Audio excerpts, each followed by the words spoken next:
Have you ever contemplated the notion of spirituality? Most of us have, at one time or another. Still confused or unsure? Let's take a deep dive.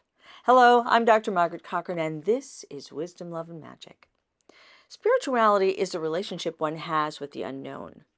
The unknown goes by many names: God, a higher power, Yahweh, Spirit, the great mystery, the universe, or simply the human imagination. In contrast, religion is a codified and proscribed way which defines how and often when that relationship is to be conducted. Now, the unknown by definition is unknowable. However, certain people and organizations, and don't forget for a moment there's a great deal of money in play here, spend an exorbitant amount of time and energy attempting to control and define the unknown. And in so doing, they explain how they, and they alone, through the power and majesty of their format exclusively, understand what the unknown requires for us to do and not to do, to avoid running afoul of its alleged wishes and doctrines, thus offering a guarantee of sorts that they can teach us all how to navigate both life and afterlife outcomes. So a believer, thus armed with this sure and certain knowledge, can live life comfortably, as the unknown, in the guise of he, she, they, us, I think I've exhausted all the relevant pronouns, is on the side of whichever group they belong to.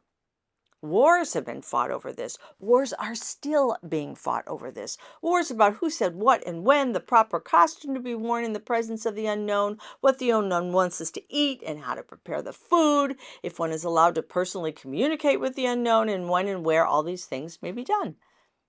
The bottom line is often an imperious absolute, as in, my rules about the unknown are right and true, and yours are blasphemy.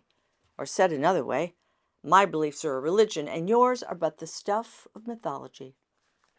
That's so Homo sapien. I'm right, you're wrong, and I'll die trying to prove it. But I'm not here to argue about religion if one is right or another's wrong. Human beings adore ritual, and if that brings you comfort and connection in a meaningful and loving way, that's great. Enjoy it. I'm here to ask you what lies beneath. What meaning might the unknown have in our lives, and how does it serve us? A question for the ages, an important question for you. And no matter how busy you make yourself, it's not one you can escape at the end of the day. And now a confession. I hope you'll forgive the little religious play on words there. I couldn't resist.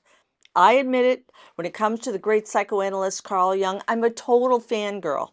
In fact, I have an action figure of him right here in my office. And one of the many brilliant things he ascribed to, in fact, he had it carved over his front door and even on his tombstone, is a saying from the works of Erasmus, Vocatus atque, non vocatus Dea sederit, which means, bidden or unbidden, spirit, or the unknown for the purposes of this discussion, is always present. It kind of goes hand in hand with something else. Everywhere you go, there you are. In other words, we, you, I, all of us, and the unknown are everywhere, all the time, together. And we make a pretty incredible team if we recognize that and work creatively and cooperatively. Personally, I think it's amazing.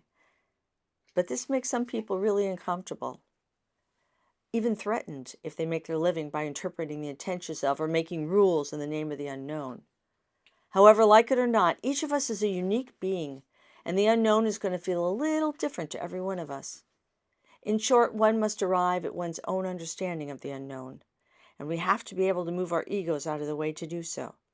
Our egos, after all, want to define and control everything on our own terms, and that gets in the way of true connection in any intimate relationship with anyone or anything, be it ethereal or corporeal.